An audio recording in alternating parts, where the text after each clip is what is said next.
उनको लगा कि ये सब मर चुके हैं, तो उनका एक जो पाकिस्तानी जो कमांडर था उसने अपने जवानों को आदेश दिया कि इनको रीचेक करो, इनमें से कोई जिंदा तो नहीं है।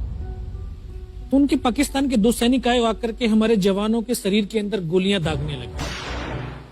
तो मैं बेहोश था, लेकिन इतना बेहोश नहीं था कि उनको सुन ना सकूं या देख ना सकूं। तो जो मेरे सामने वाले साथी को जो सीने में आकर 4-4, 5-5 जो राउंड के ब्रस्ट मारे, डेड बॉडी ऐसे उछलती थी ऊपर की तरफ, सामने वाले को मारा, बगल वाले को मारा, मैं भी इस तरह से ऐसे पड़ा हुआ था। उसने फर्स्ट में यहां पर ब्रस्ट मारा, फिर मेरे पैर में 2 जगह पे मारा। उसको मैं देख रहा हूं कि धुआं निकल रहा है, लेकिन उस गोली की पीड़ा को चुपचाप पड़ा सहता रहा और उनको यकीन हो गया कि इनमें से कोई जिंदा नहीं। फिर बहुत गालियां दी, बूट की ठोकरें मारी। फिर काफी देर के बाद में उनका जो कमांडर था उसने बोला कि इनके वेपन उठा लो, और नीचे जो हिंदुस्तान का पोस्ट है उसके ऊपर दूसरे जो उनके साथी थे उनको सूचना दिया, उसके ऊपर हमला कर दो। फिर ये आवाज भी सुनी तो मुझे लगा कि यार आज तो मेरी पूरी टीम खत्म हो जाएगी। दोबारा से उसके साथी आए, पाकिस्तान के सैनिक आए और हमारे जवानों के शरीर के अंदर गोलियां दागने लगे। उन्होंने फिर उसी रोटेशन से गोली मारी, पर जब 1 कदम आगे गया तो उसने राइफल मेरी सीने की तरफ तानी। तब मुझे लगा यार अब नहीं बचूंगा, लेकिन कहते हैं कि जाको राखे साइयां मार सके ना कोई। जब उसने गोली चलाई तो यहाँ पर पर्स में 5-5 रुपए के कुछ सिक्के भी थे। जब गोली जाकर के सिक्कों पे टकराई तो मुझे भी आभास हुआ कि तो मर गया हूं। पाकिस्तान का दूसरा सैनिक आया, उसने आकर के मेरा AK-47 उठाया और वापस मुड़ा तो उसका पैर मेरे पैर से टकराया हो। तब मुझे लगा कि यार मैं तो जिंदा हूं। तब मेरे पास एक हैंड ग्रेनेड था, मैंने उसको पिन निकाली और उसके ऊपर ऐसे फेंका तो कोट के अंदर हुड लगे हुए, हुड के अंदर वो गिरा जी। उसने तुरंत पीछे की तरफ मुड़ के देखा, पीछे तो कोई मूवमेंट था नहीं। तो जब तक वो ग्रेनेड को निकाल पाता ग्रेनेड फट गया, यहाँ से उसका पूरा सर उड़ा और वो हमारे ऊपर आकर के गिरा। जो पाकिस्तान के दूसरे सैनिक थे उनमें खलबली मची कि इनमें से कोई जिंदा है, कुछ बोले जिंदा नहीं, नीचे से रिइंफोर्समेंट आ गई। तो उनमें खलबली मची। मेरा पास वही एक मौका था, मैंने दोनों हाथों से उसकी राइफल को उठाने की कोशिश करी, ये हाथ हिला नहीं। एक हाथ से राइफल उठाई, वहां से ब्रस्ट फायरिंग किया, 4-5 पाकिस्तानी सैनिकों को मौत की नींद सुला दी।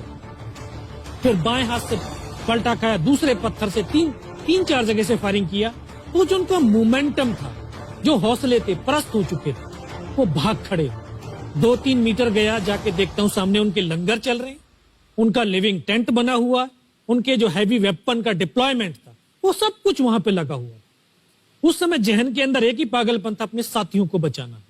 फिर मैं वापस धीरे धीरे रेंगता हुआ अपने साथियों तक आया। फिर मुझे लगा कि इनमें से हो सकता है मेरी तरह कोई साथी होगा, जिंदा होगा। उनको देखा, किसी का सर फटा हुआ था, किसी के फेफड़े निकले हुए थे। बहुत देर बैठकर रोया भी, फिर अपने आप को संभाला। चारों तरफ बर्फ ही बर्फ, पहाड़ी पहाड़। यह भी पता नहीं कि हिंदुस्तान किधर है, पाकिस्तान किधर है। 2.5 साल की सर्विस, 19 साल की उम्र, न उम्र का तजुर्बा न सर्विस का अनुभव। जाऊं तो जाऊं कहां।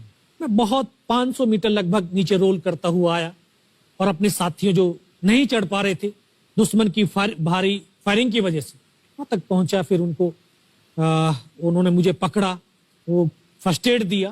फिर वहां से जो हमारे कमांडिंग ऑफिसर थे कर्नल कुशाचंद ठाकुर, फिर उनको सूचना दिया। तो ये लगभग 1:30-2 बजे का समय था। वहां से फिर कमांडिंग ऑफिसर तक मुझे ले जाया गया। फर्स्ट एड तो हुआ, लेकिन ब्लड इतना निकल चुका था कि दिखाई देना बिल्कुल बंद हो गया था। जब उनके पास पहुंचा तो उन्होंने बोला, बेटा मेरे को पहचानता मैं कौन हूं? बस अब आवाज सुनाई दे रही है। बोला, मैं तेरा commanding officer colonel Kushal Thakur. मैं, जय हिंद साहब, बहुत तेज सर्दी लग रही है। तो उनका जो लिविंग टेंट था उसमें के अंदर लेटाया, 3-4 स्टॉप जलवाए, थोड़ी सी गर्मी महसूस हुई। मैं, साहब थोड़ा सा पानी पिला दो। बोला ठीक है, पानी पिलाते हैं। तभी डॉक्टर साहब आए गए, उन्होंने ग्लूकोज की बोतल पिलाई, थोड़ी सी एनर्जी महसूस हुई। उन्होंने बोला, बेटा कुछ बता सकता है? मैं कहा, सब बता सकते हैं। तो उनको बताया कि सर ऊपर ये घटनाक्रम हुआ है और ये वहां की इंफॉर्मेशन है। तो लास्ट में उन्होंने बोला कि बेटा जवान की रिक्वायरमेंट क्या है? मैं कहा, सब जवान की रिक्वायरमेंट अम्निशन और फील्ड पट्टी की है। बोला, खाने के लिए नहीं चाहिए? सब भूख नहीं लगती। बस इतना कहते कहते तभी डॉक्टर ने कौन सा इंजेक्शन लगाया, फिर मुझे पता नहीं कहां पर हूं। फिर होश आया 3 दिन बाद, देखा ऊपर पंखा चल रहा है। पता चला कि 92 बेस हॉस्पिटल श्रीनगर, और वहीं से मुझे बेस हॉस्पिटल दिल्ली रेफर कर दिया और 16 महीने तक उस हॉस्पिटल में मैं रहा। 16 महीने तक आपका इलाज चलता रहा? जी। और वहीं पर हॉस्पिटल में ही मुझे पता चला कि 15 अगस्त 1999 को जब ये परमवीर चक्र का जो अनाउंसमेंट हुआ तो वो वहां पर ही मुझे पता चला। या सर